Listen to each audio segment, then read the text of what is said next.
देखिए, हम लोगों की कोई बहुत ज़्यादा बड़ी डिमांड नहीं है।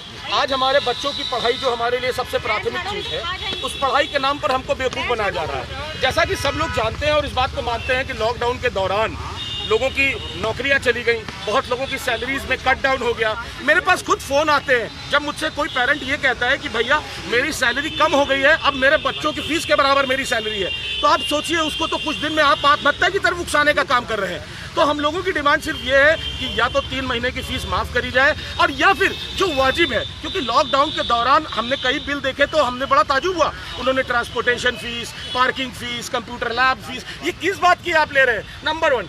नंबर 2, ये ऑनलाइन स्टडीज़ का क्या DIOs ने इनको परमिशन दिया है? क्या इनके पास परमिशन है? अभी तक जिन भी जगह से RTI की गई, पता चला कि इन्होंने नहीं दिया है। लखनऊ में मैंने RTI डाली, अभी उसका रिस्पांस नहीं आया है। तो अगर सरकार ने आपको ये परमिशन नहीं दिया कि आप ऑनलाइन स्टडीज़ करवाइए, तो आप किसकी परमिशन से ये ऑनलाइन स्टडीज़ करवा रहे हैं? और फिर फीस कैसी?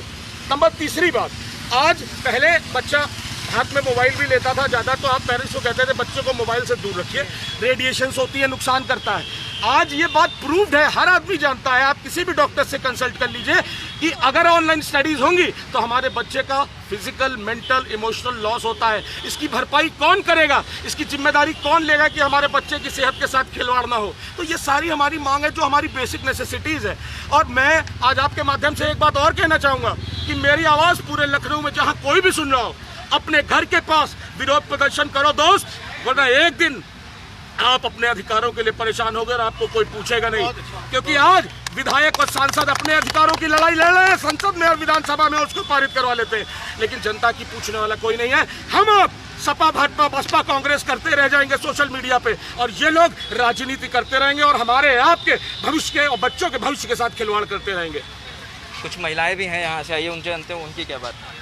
हम लोग ये चाहते हैं कि ऑनलाइन पढ़ाई की पहली बात, बच्चे के अगर कान में ज़्यादा ईयरफोन लगा दे तो उसके बैग्स निकलने लगता है, बच्चों की आंखों पे आते। हम अपने बच्चों की ज़िंदगी का खिलवाड़ करके नहीं हम ऑनलाइन, हमने कभी लिख करके दिया हो या कोई शासनादेश स्कूल के पास हो कि आप लोग सारे बच्चों को ऑनलाइन पढ़ाइए तो करें। ये फीस लेने का एक तरीका जो उन्होंने ढूंढ निकाला ऑनलाइन, 30 महीने के बच्चे को ऑनलाइन का मतलब नहीं मालूम है, वो सूसू पार्टी तो बता नहीं पाता है और बता रहे हैं कि आप ऑनलाइन पढ़ाई कराइए। CMS वाले तो हद से ज़्यादा पीछे पड़े हुए हैं, कहते हैं हमसे बच्चे से बात करा दो, बच्चे टीचर को नहीं पहचानते, एडमिशन कराए भी 5 दिन भी नहीं हुआ, ऑनलाइन कैसे पढ़ाई करवा देंगे? सारे स्कूलों से मेरा यही एक सबसे ज़्यादा रिक्वेस्ट, और शासन से मेरा सबसे ज़्यादा, जब आपने शासनादेश जारी ही नहीं किया कि ऑनलाइन पढ़ाई हो, तो इन लोगों ने शुरू कैसे किया? या फिर कह दीजिए स्कूल की मनमर्जी अपनी और हमारी मर्जी अपनी, तो हम अपनी रास्ता चलेंगे, स्कूल वाले अपने रास्ता। लूटने का अगर तरीका है तो सबके घरों में डकैती डाल लें, और या फिर हमको केवल हमारा ये निवेदन है, कोई अच्छे स्कूल, जितने स्कूल आजकल बहुत डिमांड कर रहे हैं, वो हमसे ट्यूशन फीस केवल ले सकते हैं, हम पढ़ाई करवाएंगे,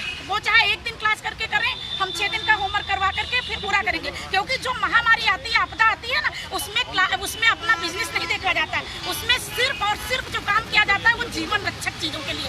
आप जीवन जो इम्पोर्टेंट है इसमें पर जीवन रक्षक चीज़ें, उसके लिए हम अपने बच्चों, आप कह रहे हो 8 तारीख से स्कूल खोल दीजिए, कौन भेज देगा?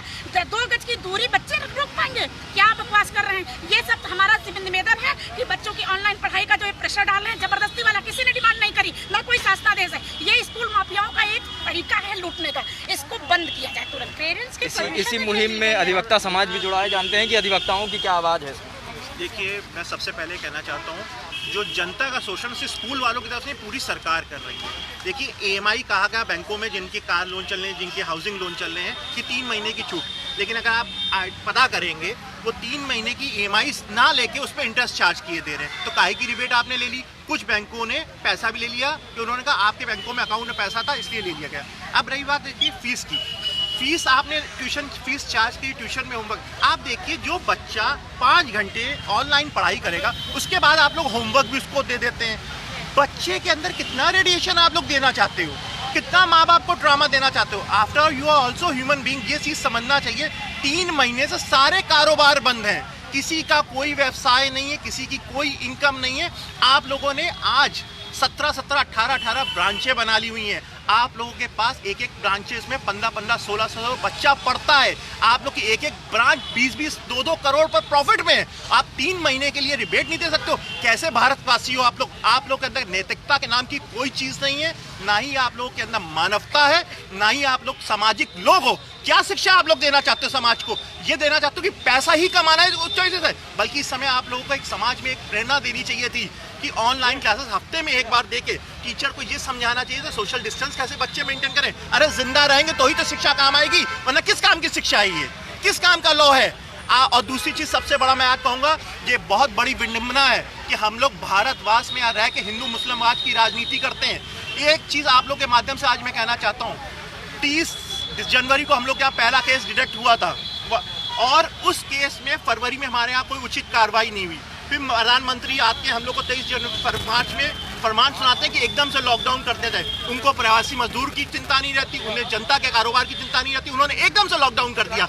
उस स्थिति से आज तक हमारा समाज बने, जिस समय 500 पेशेंट थे आपने लॉकडाउन कर दिया, आज 7 लाख 6 लाख पेशेंट है अभी ऑनलाइन रिकॉर्ड, जो चेकिंग नहीं उनको मार लीजिए। मेरा आज दावा है, अगर आज टेस्ट वैसे जैसे चाइना में हुए हैं, अमेरिका में हुए हैं, अगर आज वैसे टेस्ट कर लिए जाएंगे तो भारत में स्थिति 2 करोड़ से ऊपर की कोविड-19 की निकलेगी। लेकिन ये स्थिति को छोड़कर आप लोगों ने आज सारा एकदम से चीज खोल दी है, हर चीज खोल दी है। उस समय आप लोगों ने उचित कार्रवाई की होती तो आज ये स्थिति ना होती। शॉर्ट में माजिद अली। मैं सभी लोगों का बहुत बहुत धन्यवाद करना चाहूँगा और निवेदन करना चाहूँगा कि आप जहाँ भी रहते हैं, आप 10 लोग हैं, आप 5 लोग हैं, लेकिन कम से कम विरोध करिए अपने अधिकारों के लिए।